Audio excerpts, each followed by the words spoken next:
Welcome to Seasoned. I'm Marisol Castro. And I'm Chef Plum. Romance is in the air this week, and it got Chef Plum and I thinking about some of our favorite date night spots. We'll share a few in just a minute. Coming up this hour, we talk to two chocolate experts. First, we'll spend some time with Kimberly Thorn. Kimberly and her family consider themselves farmers first, who also happen to make chocolate. And the chocolate, it's exquisite. You'll understand why in just a bit. We'll also hear about the latest craze in confections, the hot chocolate bomb, with chocolate maker Rosie Mariano. How fun are those things? And because we know you're looking for a fun, safe date spot to try, I visited Aquilia's Nest Vineyard in Newtown, where you can taste their first harvest Connecticut wines indoors or out by your own personal cozy fire. But before we get to all that, we'd like to offer up some of our personal picks for romantic restaurants around the state. Listen, when it's date night in the Chef Plum household, I like to let somebody else do the cooking and cleanup. And my wife and I, we like to go to Nouveau Monde in Sandy Hook, Connecticut. The wine list is amazing. I'm not sure if there's any other restaurant that even comes close to their wine list. The seating is quaint and separated from everybody else. And even before COVID, it felt like you were separated from everyone else. There's a little fireplace in there. And the menu is seasonal and constantly rotates. The food is out of this world. Nouveau Monde is one of my favorite date spots. You know, also, Olives and Oil in New Haven by our friend Chef John Brennan. What a great spot. Lots of wines on tap for this. It makes like a fun date night because you can go and get tastings from each one of these wines on tap, which we love to do. The desserts are delicious. And of course, anytime you can have handmade delicious pasta, you never know. You might have one of those Lady and the Tramp moments where each of us are sharing a plate of spaghetti. And of course, if I'm out east, out in New London, there's a spot called Tony D's, and it's simply the way it should be done. They have an amazing cocktail program where all the juices are actually pressed and not pre-bought. The song It's Amore seems to constantly be playing always on repeat there. The food is delicious. Everything is made from scratch. He's making his own sausage. He's making his own pasta. It's just a great spot to go hang out in. The lighting is dim. There's candles everywhere. And honestly, it feels like at any moment it could break out into song, the entire restaurant. It's pretty crazy. Tony D's in New London is a great date spot for sure. And when I think of romantic spots to share a meal, the first place I think of is Amis in Westport. Because let's just face it, nothing says love like friend. So it's kind of like a modern take on Italian. And my friend Jess Bankston is doing such a tremendous job at this place. It has been reimagined and it's really cool. So the inside is great, but the outside is this alley that kind of has red light district feels. She's got these beautiful pink and red and orange lights. She's got the space heaters going. The food is absolutely delicious. Chef Bankston does her own pasta there. There's nothing on that menu that will not make your mouth water. Great wine list. It's just cozy. It's romantic. It's sexy. I love the food. You can be outside. And I'll go there 7 days a week, maybe even twice on Sunday. And you, of course, have a few favorite romantic spots of your own. Listeners shared their picks on CT Public's Instagram. Kberry430 shouts out Dolce Restaurant and Wine Bar in Danbury. I agree, that's a great spot as well. And Rose of Sharon 1988 is remembering On 20 in Hartford. She remembers it really, really fondly. They're closed temporarily, but hopefully we'll be able to see what they're doing on the backside of all this COVID stuff. That's a great spot. Casa Marie gives her vote to Union Cafe in New Haven. KK Blondie gave the smiley love emoji to Byron Rondo in Cheshire. And Newsmex and Four King Chef recommend Millwrights in Simsbury, where right now, you and your date can eat in your own personal greenhouse. Whether you celebrate Valentine's Day with dinner for two at a special restaurant, getting takeout, or just hanging out on the couch watching movies, you're likely treating yourself to some chocolate and wine at some point. It's a treat in itself to talk to our first guest, Kimberly Thorn of Thorncrest Farm and Milk House Chocolates in Goshen. It's a family farm run by Kimberly and her husband, Clint, and their sons. People come from all over the state for their chocolates. They're made with the highest quality milk you can possibly imagine. Seriously, the cows, there's no other way to put it. The cows that the milk comes from are deeply loved and meticulously cared for by the Thorn family. Kimberly, welcome to Seasoned. Well, thank you. And thank you for having me here today. I really appreciate it. Oh, of course. Now, you guys are serious about cows, and I want to get into that. But just to give a little kind of history on how everything started with Thorncrest. Well, my husband grew up on a dairy farm here in Goshen. So cows were part of his life and in his blood. Where the whole idea of our chocolates and cows together came in. I lived in Ireland for quite a while, and the idea struck me when I was traveling around Europe to combine my love of culinary and cows together. And that's where it all began. That was a long time ago. We were a lot younger and more naive into thinking that we could actually do this. But we actually did, and that was our goal, to breed a certain cow for flavor and consistency in their milk to make really, really good chocolates. Can you talk about the process from milk to chocolate? What's that process? Sure. Well, actually, it starts every single day here on the farm. Garrett, he's our oldest son. He actually manages the cows in the barn. And he and I will talk about the cows and where they are right now in their lactation and so forth, and who is best to use in the chocolates. I actually will smell the milk, taste the milk from individual cows so that I can decide who I'm going to use and whether I'm using milk for fluid milk for drinking or for certain specific chocolates. And then it begins with him milking, and we milk with a very old-fashioned system where he actually goes per cow. And that milk comes into the creamery per cow. So in less than a minute from when he's milking that cow, that milk from that cow is coming into the creamery, which then I pasteurize that milk. I create the cream and then the butter from that cow. During that day, I will make the chocolates directly from that cow's milk. Holy cow. And that's how holy cow. Yeah. That's awesome. Yeah. So I have found that certain cows are really, their milk really sings to certain flavors, whether it's a milk chocolate, a dark chocolate, and that is the path that I take with that milk. I have just this vision of your son sitting on a stool with like a steel pail underneath the cow, squeezing udders and getting a milk out. Like, I'm guessing it's not that kind of situation, is it? No, it's not. We do use a stainless steel pail. It does have a claw. It's called a claw on the end of it. It's a very quiet system when we're milking the cows, or Garrett's milking the cows. We like it very quiet and very natural. We allow a lot of the birds to be in the barn for the cow's natural surround. So that way everything is just as quiet and peaceful as can be, so that when that cow is milking, she is just as completely relaxed as possible. The care you take for the cows, how much you care for the cows, how much you want to make sure that they're comfortable.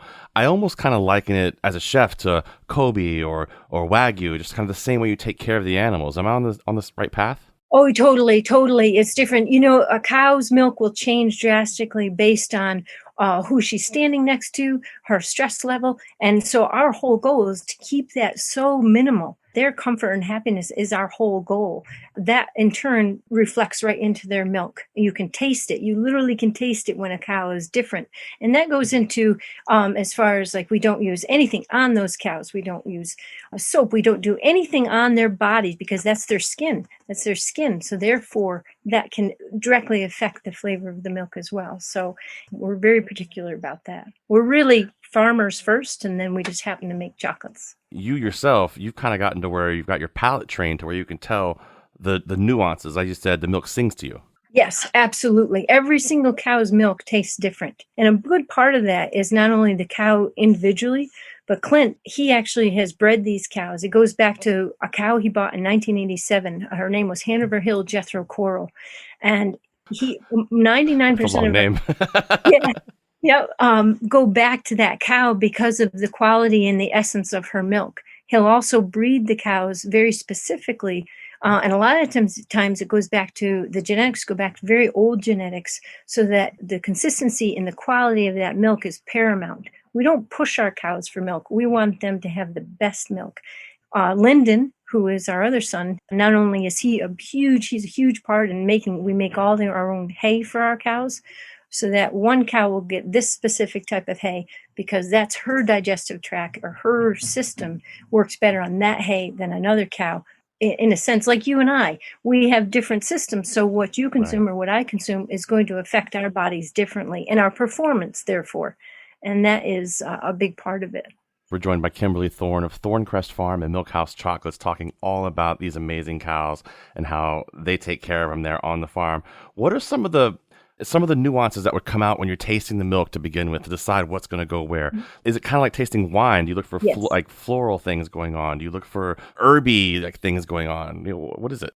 Absolutely, all of the above. It's all those little nuances, whether it's texture, it's flavors, if it's the lactose, how much butter fat's there, how much lactose is there, how much protein is there. All of those details are going to affect the outcome of that chocolate completely, from the perspective from when you're consuming them, whether it's creamier or less creamy or more acidic, less, pulling out these nuances in a natural way and allowing those flavors to ride on that milk or the cream or the butter.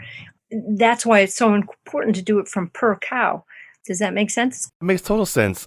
Happy cow makes happy food. Yes, 100%. So take a tomato, for instance. You take a tomato, and we all say tomatoes, but there's this tomato and that tomato and this tomato. Look at a cow the exact same way. Yeah.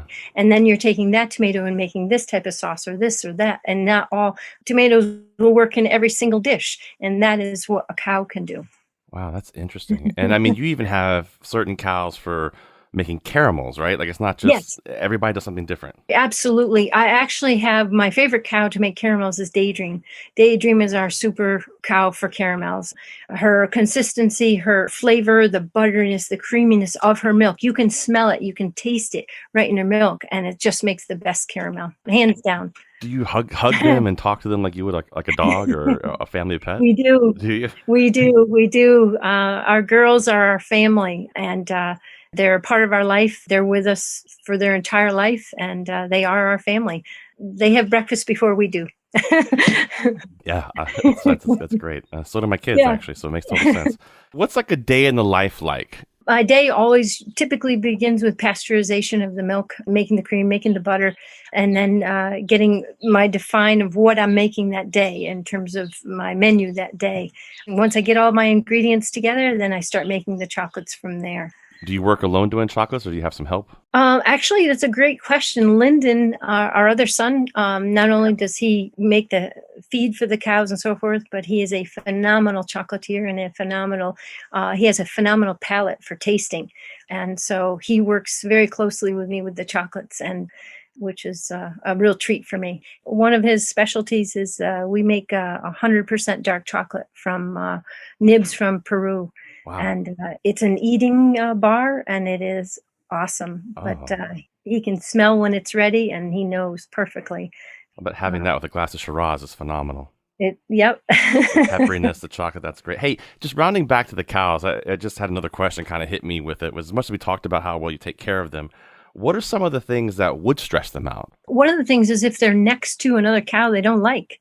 Oh, really? Yeah, they have friends, they have buddies. And so we really try to marry that together so that they're very happy. So when you watch them go out into the field and they're playing around, you want to make sure that they're next to their buddy, their playmate, their friend. Another thing is heat. Heat can stress out a cow. Okay. We actually built this barn that we're in right now about 10 years ago. We designed it so that it's actually set on the earth a certain way so that the magnetic field helps them relax and that they are set in a certain position. We always let our cows out at night as opposed to during the day so that they graze in cooler atmosphere. We feed our cows 12 times a day. If those change or if anything like that changes, sometimes that can stress a cow because they're very, very systematic. They love a schedule. Very habitual, huh? Yeah. So a lot of things I mean, I could actually go on for a long time about the things that we know can stress out a cow. I think it's interesting. I mean, it's just something that you don't think about, but like we said a second ago, if they're happy, then the food tastes good. It's the same thing as a chef. If I'm happy when I'm cooking, the food's better. Exactly. Yeah. Who's milking the cow is very important. They don't like certain people milking them. They really, really enjoy consistency. Somebody who's very gentle can understand a cow. That's very, very, very important. A cow lets down her milk a certain way, and that person has to be very gentle, and we call it big-hearted. They have to understand that cow from a heart perspective. You have to be able to really relate to that cow to milk her properly for her health and well-being. Our cows here on our farm live a long time. We have I think right now, it's 7 retired cows that just are retired here. They just live. They live happy lives. Yeah. And, you go out and you talk to them and you scratch them and you talk to them and they know who you are and it's just wonderful. And so they're happy. If I come over to the house for dinner to hang out with you guys, is there going to be a cow at the table? I just want to know ahead of time. That's all. Well, there may be, yes. Yeah. We have had a few picnics too in that fashion, for sure. That's fantastic. So we've talked a lot about chocolatiers. I kind of want to get the definition of that word because we know what candy makers are. You have chocolate makers too, but chocolatier is a very different position, a very different title. Yes. Well, a chocolatier is someone who takes chocolate and turns it into a bonbon, a praline, a chocolate like that. And then there's chocolate makers who make chocolate. We're a little bit of both here. So I love the combination. I love the connection between real food, which is the cows, and creating it into something that's a fresh chocolate. And that's my goal. What do you think is the ultimate chocolate experience? Are you tasting different chocolates? What would be the ultimate chocolate experience for you? For me, it would be a slide made out of chocolate into a kiddie pool full of chocolate. Oh, that's great. I love that. For me, it's always the littlest tiny nuance of something, capturing very simple things and putting them together and tasting every single essence of the purity of maybe 2 or 3 ingredients, maybe 4 ingredients, but being able to associate and recognize the beauty of those individual ingredients in that one bite. Wow. That's how my brain thinks. Somehow you made my idea sound not as fun. It's like listening to music and hearing every note. I really like the individual notes of things as well as enjoying the whole composition, but I like to get into tasting those notes. I love that. And that's where the cows come in. That's why their milk is so important, is because of the individual tasting notes of every single cow's milk, and then consequently the cream, and then consequently the butter, which is more condensed. It's totally different, and that's where the fun begins for me. I love it, and it makes me want to learn more about chocolate now. A friend of mine that I have is a fantastic chocolate maker. He does amazing things, but he's kind of going a different level. Like he's making like a lobster-infused chocolate. When you see things like that, do you think it's interesting, or is it, okay, we're going too far now? Oh, no. I think it's very interesting because everyone's palate's going to be a bit different, and everyone is going to take it into a different way and explore different things, no different than cooking anything else. So I champion different ideas and different thoughts, and I think it's great. Yeah, I love garlic and onions. I would love to pursue things like that as well. Yeah, it's fantastic. Okay. Are you kidding? Oh my God, it's wonderful.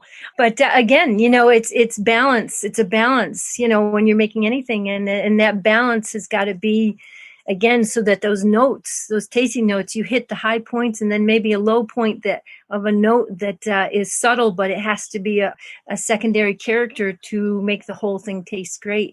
So I think it's wonderful. Kimberly, what are some of your favorite flavors or different combinations you make at the farm? Let's see. I make a curry dark chocolate.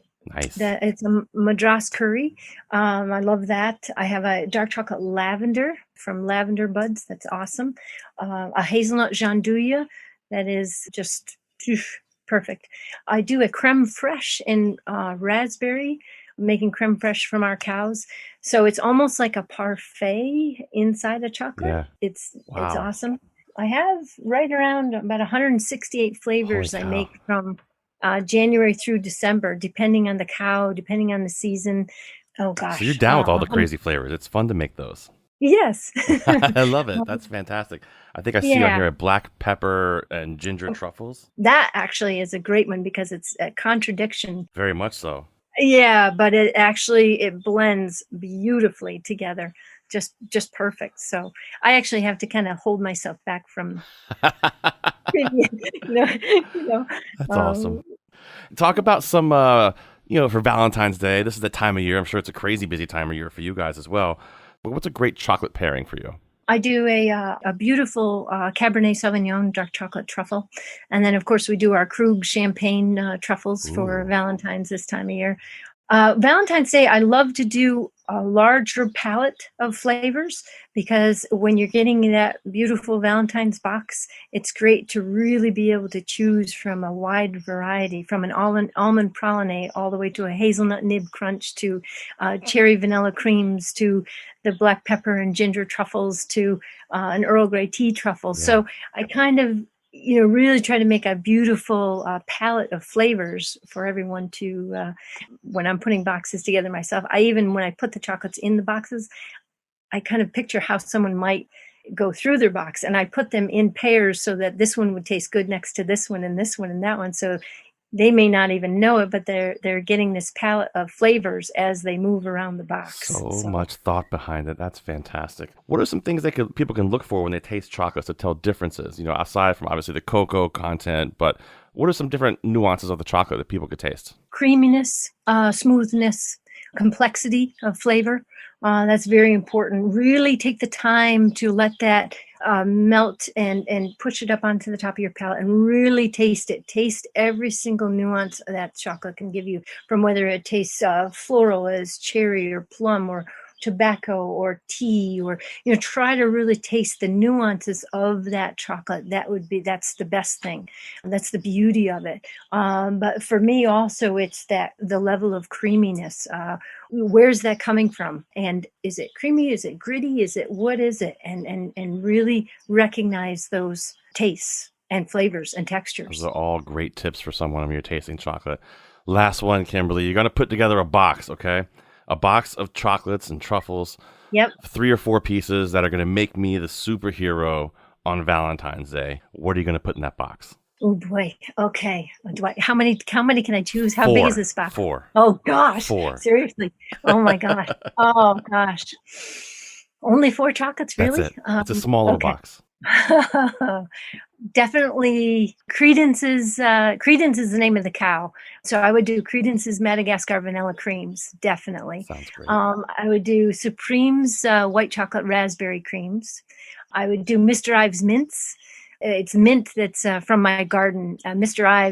Roger Ives was the gentleman who gave me the mint from about 18, 19 years ago for my garden. I use that in those mints. The same mint. Yes. Well, obviously I have a huge patch now. Right.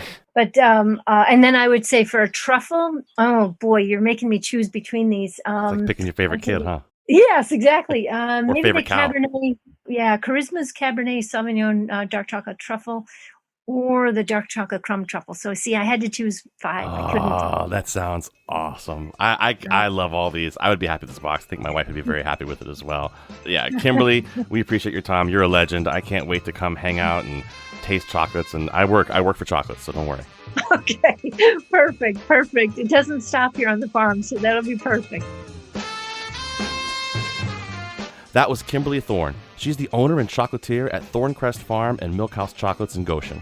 Later in the hour, we'll talk to a Southington chocolate maker about her hot cocoa bombs. And coming up after the break, Plum scoped out a new winery as a potential date night spot. I've been there too. We think you'll like it. I'm Marisol Castro. And I'm Chef Plum. My conversation with the owner of Aqua's Nest Vineyard is next. You're listening to Seasoned. We'll be right back.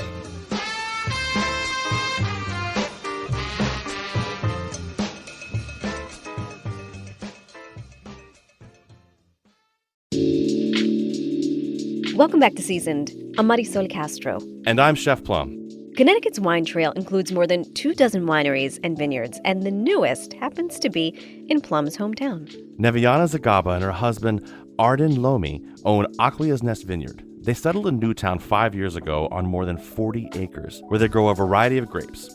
I spoke with Neviana on a busy afternoon at the winery where music and art and nature are central to the experience. And the wine, I gotta tell you, I was pleasantly surprised. It's clean, bright, refreshing, fruit-forward, not a lot of jammy fruits in the background, and perfect for a day sitting outside beside your own personal fire overlooking the hills of Sandy Hook. Neviana described how her and her husband started the vineyard and how it got its name, and how their Albanian heritage is expressed throughout the winery. So, why Newtown? My husband grew up in a farm in Albania. I always went to the countryside of Albania when it was summer break, to my relatives over there. So I love the lifestyle. We used to hike a lot. We have been to all Connecticut state parks and, more New York and Massachusetts, all the areas around as well. Yeah. And we love being out in nature, and that's what we wanted to raise our kids. And the Northeast is beautiful. Yeah. The name. Talk about the name and what that means. Yeah. Well, the name is Aquila. It means eagle in English. Okay. Aquila derives from Latin, Italian, and it means eagle as well. My last name is Gaba, but in Albanian, translated in English, that means eagle as well. Whoa. Okay. Yeah. Okay. We have named our wines based on a woman from ancient mythology or ancient history, and each of our wines also has a constellation imprinted in them. Oh, nice. But the constellation the design is kind of flows like the wine spill, basically. Mm-hmm. And then based on ancient myths were always related to constellations. That's deep. Yeah. Nice. Nicely done. From our, Albanian heritage in the Balkans, we were right in the middle of Roman, Greek, Slavic, Turkish culture. So that flew really well. Now, related to the myth, Aquila is actually the eagle that carried Zeus's thunderbolts into Olympus, and then also this is crazy. I had no idea this is the whole story. This is awesome. Yeah. I love it. Then also it's the eagle that carried the cupbearer of the gods into Olympus. And so when you come up to the winery, the first thing that you'll see before the entrance is a statue of a cupbearer with his hair I did see the statue, as grapevines. Uh-huh. Very cool. That's very, very cool. Now, as I was pulling in, I started noticing kind of the trellis system you guys have set up out there. You're actually growing grapes on property. Yes. So right now we have over 7.5 acres planted, and That's then awesome. in April we're going to plant probably another 2 acres. That is awesome. Because I mean, growing grapes in the Northeast is a little bit difficult. Like you can't grow your standard. Everyone's thinking the Cabernet Sauvignon. They're thinking you can't grow those grapes here. They won't grow here. What kind of grapes can grow? So we have planted, it's a velvet Moscato, starting to lightly, we make lightly sweet Moscato with that. Then we have planted Rieslings. We loved Rieslings when we went up to the Finger Lakes region. Yeah. And then same type of inspiration we got when we planted the Cayuga Whites. Yeah, so you got to do one of those late harvest Rieslings for me when they freeze and they get that super desserty taste. I love that. That's the thing about our wines in general is that they're not very sweet. Yeah. We tend to offer dry wines. The only sweet wine that we have is a Moscato, but it's lightly sweet. Is it? It doesn't overpower, That's great. I mean, because a lot of times you think of a Moscato to be very, more of a dessert wine. Yeah. Very sweet, overly sweet sometimes. Yeah, I mean, that's what we've kind of noticed going through all the wineries in Connecticut as well, because that was part of our inspiration into converting this 200-year-old farm that we found into a winery and a vineyard. The wines that they had tended to be more towards the sweeter side. And so being part of Fairfield County, I've worked in Fairfield County for many years. I kind of related to the taste profiles of the people I worked with and my friends and so on. So. Well, it's funny because you're very knowledgeable about wines, even just talking to you right now. I can already see it. I can see your face, how you light up when you talk about it, which is phenomenal. But you don't come from the winemaking background. That's not your background. Both of my husband and I, we have bachelor's and master's in engineering. Okay. He's a mechanical engineer. Yeah. I did software engineering. Great for winemaking. I can tell you many ways, how those capabilities that we have in our jobs tend to spit in the winemaking area. So, for example, my husband always finds new ways to solve problems, and this whole winery idea. From the start, it was how do we solve problems every step of the way? Because we didn't know, how to build a winery or a vineyard. Of course, and then all the problems that come with that that you can't plan on. It's much like running a restaurant, probably, where you can plan for as much as you want. There's going to be something you don't plan for. But from my side of the job, I do program management, so I'm into planning. Perfect, and drinking wine. Oh yeah, a little bit too. You guys do a Cab Franc that I'm excited to taste at some point because I'm a Cab Franc fan. Oh yeah. How does it come out? How do you grow it here on property? Yeah. When we originally started to build the vineyard, we didn't know exactly what would go well and what would grow well in the farm. So we planted several varieties of grapes, and then we identified the ones that grew better. From the reds, we have a Cab Franc, we have Baco Noir. The Baco Noir, actually, we have a lot of more Baco Noir that we harvested this year, and it will probably be ready maybe by the end of next year if we let it a little longer than usual. Are you fermenting on premise here? Yeah, so on the other side of the building here, this whole area that you see for the wine tasting area, we have another 2,000 square foot of winemaking. Inside this room, it's so eclectic, it's so artsy. I love the art everywhere. What's the inspiration for all that?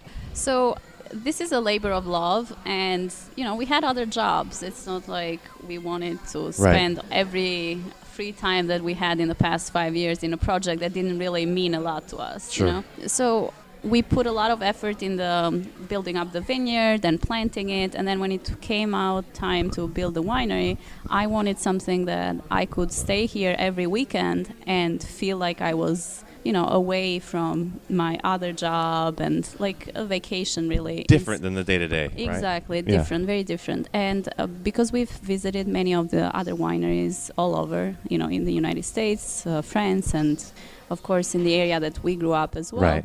I wanted something that could blend all our interests into one place, so that when people came, every time that came over and sat in the winery, and every section that they sat in, it'd be different from the last time. Yeah. And so that experience, that visual experience of the wine tasting would be different as well.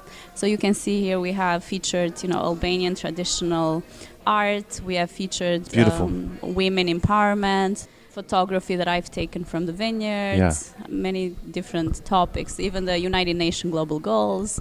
So Very everything cool. that looks good but also has another meaning behind it, and people can just spark curiosity and inspiration. It really is gorgeous. The building is a large steel. It's just gorgeous. I mean, I love the colors, sound dampeners on the roof, the chandeliers that are hanging down, the massive fan. I mean, this place is going to be popping in the summer. Yeah, actually, the second weekend we opened, we had so many people over that we had to turn away so many of them. Oh, yeah. And, starting a new business, especially during COVID times, it's scary. I mean, you don't... Incredibly scary. Yeah. I mean, all we've done is talk to so many restaurateurs and people who have small businesses trying to deal with... Yeah. I mean, how do you keep your business going during this time? Yeah. Personally, all of my catering, my side catering work I did, it's all gone. So, but you got to keep pushing forward. You're doing a great job. It's beautiful here. I mean, listen, this is a Sunday. It's, it's 12:30, and you guys are getting busy. Yeah, we've been trying very hard to make sure that we maintain the right capacity, ensure social distancing, so that people have a safe experience. Right, and they should feel safe. The tables are nicely spaced in here. There's plenty of room. Yeah. So in what ways does your culture kind of influence your winemaking? One of the reasons why we wanted to build a winery is to have a place to build community. And in Albania, people gather around, the time when we have the harvest. They gather with families, friends, gather the grapes, and it's always like a mini festival for, their group of friends and family. Right. So that's what we wanted to bring to this community. Eventually, we will build our home here, we will raise our kids here, and that's why it's important for us to build the community with our neighbors and Newtown and the surrounding towns as well. Okay, so now that we have the vineyard's backstory, I needed to know what might make it a great spot for a date night. Piano players, pay attention. If you know how to play the piano, you can come and play. Nice. We have a baby grand here in the middle of the... It's right in the middle of the dining... Well, what would you call it? A dining room, the tasting room, right in the middle of the tasting room. Well, that's good when you said dining room, because in a way I wanted to design the space to feel like home. Oh, okay. Well, you definitely achieved that. It does feel that way, which is great. But there's a giant piano sitting right here next to us. Yeah, so we have piano soirees every Friday. Then for Valentine's weekend, we will have live music, jazz, guitar duo. And then on Sunday, we're going to sax it up with some other jazz. Oh, nice. Yeah, so we have a really good saxophone player. He has been in the vineyard many times playing, especially at the beginning when the weather was really nice as well. So very cool. What a great place to bring a date for Valentine's Day. Yeah, and then, I mean, not only the music and the interior design, but also the different special cocktails that we will make that are just for Valentine's weekend and throughout the month of love, basically. Oh, the month of love. That's February. What are some of the cocktails? That sounds great. Right, can you share them with me or no? Of course. So in January, actually, and into the winter months, but the focus was mostly in January, was to create a mulled wine, but different. Okay. Something special, and so we did a chocolate mulled wine. My interest is piqued now. Oh, okay. Yeah. Chocolate mulled wine. Yeah. And what better way to have chocolate and wine and bring people together around the fire pit. We have s'mores as well, s'mores kits that's that awesome. they can do around the fire pit. So it's like mostly bringing that, family vibe and also romantic vibe. So there are many families here who come over and have wine and also, other snacks that we have here with their kids, and then they come over for date nights. And you don't mind the kids coming, do you? No. Like we are family friendly, pet friendly as well. Oh, so you can bring your pets. Yeah. I can see a dog outside a second ago. That's true. Outside. So on Instagram we have our Pups of the Vineyard featured in our stories. You do some fun stuff with food trucks out here. Great support for the food trucks. What are some of the trucks you have out here? Today we have the Chamo food truck. They make Venezuelan food. We're going to have, I think, a crepes truck. Oh, yeah. So I love France. I mean, who doesn't love France and the vibe, the wine, right. Everything that you think about when you think of Paris and France. So in the vineyard we have, that cheese boxes here, that charcuterie. We have the savory and sweet crepes that you'd think of, and then the very good wine. What are some of the challenges you guys have run across? Because like we said before, growing grapes is very difficult to grow here. That's true. We did a lot of research on what grapes could possibly grow better here in this region. And then, as I told you, we planted different varieties in the first year so that we could learn how they, went about the first year and then plant more in the future years. Right. The other thing is we have a 41-acre property, and at the beginning, when we purchased the land, we had to clean it up a lot. We had to cut trees, but then everything that we cut, we reused it. Oh, that's great. Yeah, my husband and I did most of the work for the first 4 years. Wow. It was just him and I, 41 acres, just the two of you. That's a lot of work. Yeah. We were here every afternoon, every weekend. I can give him credit. He did way more than me at the beginning. That's nice of you. At least you're not in here saying, I did everything. He was just drinking wine. No. Well, that's great. I mean, so the whole place is 41 acres. Yeah. How much of that is going to be actual grapes growing? Probably around 10 acres. Wow. Okay. Yeah. Do you have a lot of repeat customers coming in? The town really kind of supporting? Yeah, we have customers even coming from New York, Massachusetts. All over, huh? Yeah.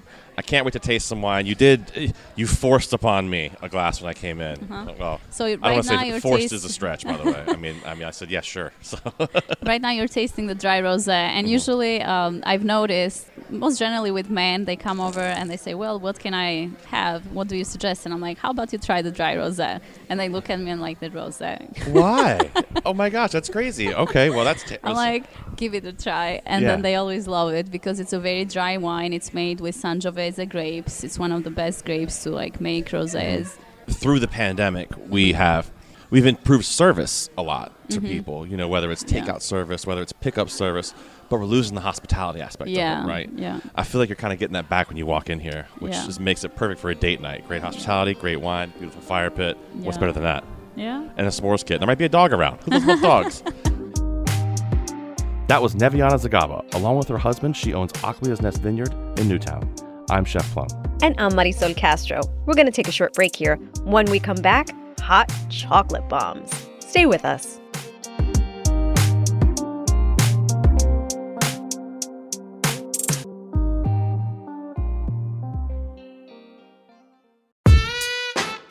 Welcome back to Seasoned. I'm Marisol Castro. And I'm Chef Plum.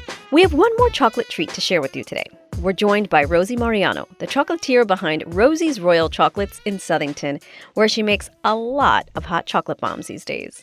Well, Rosie, I understand you have been in the chocolate making business since the 20th century. Yeah, I started in 1999. It's always kind of been in my life, though, because my great-grandma had a candy store for 54 years. So we've always kind of had chocolate as a daily life. That is fantastic. Do you know how badly I wish someone in my family ran a candy shop for 50 years? That would be amazing. And that's not a bad gig to have, coming from a family of chocolate makers or candy makers. What was that like? Did you gorge yourself on candy and chocolate? I definitely didn't limit myself. And I think I was just introduced to a love of food and chocolate and sweets at a young age. So it just stuck with me as I grew older. And nobody continued my great-grandmother's business or legacy. It kind of skipped a generation. So it always just happened around the house on holidays, or especially Easter. I used to be able to get inside my Easter baskets. They were so large. And I usually had Easter chocolate till summer. You, as a child, could actually climb into your own Easter basket? Correct. Yes. It usually would be in like something the size of a laundry basket that you would carry around, but there was never a shortage of gifts or chocolates. Unfortunately, her shop was actually closed by the time I was old enough to understand what it was. I was in there I think she closed when I was 3, but her recipes and like my mom making her chocolates, and we were very fortunate. She lived to be 96. So Oh my we goodness. had her as a part of our life for a very long time. Now, how many like different candies do you actually make in your shop right now? I've never actually counted, but I do make quite a variety of products. I'd say maybe around 100, but I have a large variety of unique things like chocolate-covered Cool Ranch Doritos, chocolate-covered Sour Wow. Patch Kids, the Fire Chili Doritos I dip in chocolate. I dip Slim Jims and beef jerky in chocolate. Who's that? Now listen, lady. Wow. I love me some sweet savory. And no one loves chocolate more than me. Whose bright idea was it to take a Dorito and dip it in chocolate? It was me. I must say. The Doritos are, that doesn't shock me as much as the Slim Jim. Oh, Slim Jims are so good in chocolate because you know as a chef that like opposites attract, and the strangest combination of flavors make the best foods. Like first guy that put honey in barbecue sauce, they probably thought he was mad, but it's the most amazing combination because they're opposites, and Great you just example. have to be creative. And I like to give people a reason to support me. Like I make all the normal things. I make caramels and chocolate pretzels and chocolate Oreos, but I always want to play around and try new things. And I love chocolate, so I always want to give it a new life. And some of the craziest stuff is so good. Is there anything you won't cover in chocolate? No, I make like Rosie jalapenos, like jalapeno poppers. So I stuff them with Nutella or peanut butter and dip them in chocolate. They're amazing. Or like Rosie Hawaiians, I take a piece of pepperoni and a piece of fresh pineapple and dip it in chocolate. Amazing. Wow. So I won't make it, like I'll make it and try it, but I won't sell it unless it tastes good because I'm not down for gimmicks. So like, even though it might sound crazy to you, if you like those ingredients, like you like Slim Jims, you're not a vegetarian, you'll probably love chocolate covered Slim Jims. But I've tried many things that don't taste as good as I want them to, or not as much of a wow presence as I want. I've dipped almost every vegetable in chocolate. I've dipped carrots. I've dipped broccoli in chocolate. Arugula, I've never tried lettuce, bok actually, choy. but you never know. Rosie, there's nothing you won't try when it comes to chocolate, but you also talked about gimmicks. And you won't do something just because it's gimmicky, which I can appreciate. So when you saw hot cocoa bombs taking over social media, what was your thought? Hot cocoa bombs stem from my awareness or understanding of them from Europe. So I've seen them. One of my best friends, British, she's from Liverpool, and she's actually brought me them a few years back from England. I thought they were amazing. I was like, what a brilliant idea. You know, I never claim or try to be the first to do anything. Even like I started making chocolate bacon at the Biggie in 2009, but I seen somebody else do it. And I thought, what a brilliant idea. Let me try it, because there's no need to reinvent the wheel. I feel like as a service provider, like I provide a chocolate service to my community. If that's what the community wants and I can create it at a fair price with great product and ingredients, then I always want to help them out. Are chocolate bombs hard and very task and time consuming to make? Yes, I can say I've been making chocolate for over 20 years. And there's just some things as a chocolatier, as a chef, that are more painstaking, and chocolate bombs is one of them. But if that's what my customers want and that's what makes them happy, I'll stay up through the night to make them hot cocoa bombs, because that's what I love to do, is to honestly make them happy. And they smile and dance like little kids for hot cocoa bombs. So how could I not make them for them? I just want to chime in really quick. I'm pretty sure you may be the first person ever to dip Slim Jims in chocolate. Just throwing that out there. I don't know. I strive to be the best. I want everyone to come in and enjoy things and test new things and have fun when they're with me, you know. Sure. Try something fun. People have so much fun in my store. Even if they're not willing or they're vegetarians, they still have a good time talking about chocolate symptoms. So did your customers say, hey, Rosie, we saw this hot cocoa bomb. Can you make it? Or did you already have it as part of your repertoire? Usually they ask before I even start, and they were requesting them as early fall, like Halloween-ish, and usually it's very often that someone will say, I got this somewhere else, but it was so expensive, or, I really wanted in your chocolate, or can you do this? And I always try to, of course, provide the request, but I had no clue that there was going to be such a phenomenon, how amazingly popular they would be. So you said your friend from the UK had given it to you years before, and your customers are like, Rosie, there's this hot cocoa bomb. What did you do to learn how to do it? Yeah, they're quite labor intensive. Like, to seal the bomb, you need to pipe chocolate on an edge, which is about the size of your fingernail. So after making hundreds of them a day, it's a little taxing, but that's like, part of your trade, as a chef, as a chocolatier, your hands are at the mercy of your work. It just happens. But they're also fun. It's fun to see people lined up at your door begging for what you make and so happy, to purchase your products. To me, that's the answer to all my prayers. That's what makes my great grandma dance in heaven. Aww. So talk about the process, though, of how it goes through making these. So we start out by making 2 spheres. They're a nice thick double layer of chocolate, because I do not believe in using cocoa mix, because I believe that the whole purpose of a hot cocoa bomb is to have gourmet hot chocolate. And for my knowledge, how you make gourmet hot chocolate, how gourmet hot chocolate is made in Europe, is fresh chocolate and fresh cream. Yeah. There is no powdered cocoa mix in any Belgium chocolate that I understand is being prepared. So that is how I wanted to do it. I didn't want to put cocoa mix in it, because to me, that would be taking away the greatness of my chocolate. To me, hot cocoa mix does not do my wonderful great grandmother's recipe of chocolate any justice. They're double layer thick. They're all filled with mini marshmallows. Then I do like Nutella, where there's a big glob of Nutella inside, then filled with mini marshmallows. The sphere is then closed and topped with more chocolate on top. My s'mores are filled with a liquid marshmallow, mini marshmallows, and crushed graham crackers on top. My Lucky Charms have Lucky Charms inside, mini marshmallows, Lucky Charms on top.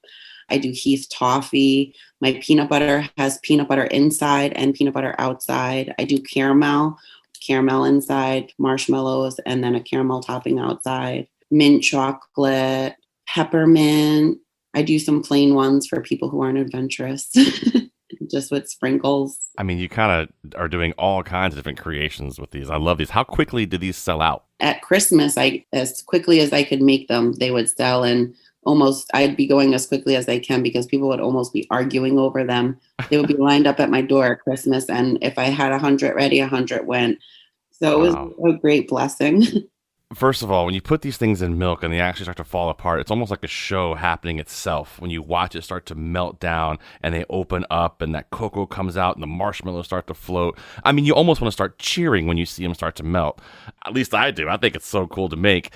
What are some of the weird requests you might have gotten from clientele saying, hey, Rosie, could you put chopped bacon and jalapenos in one for me? Like, what are some crazy requests?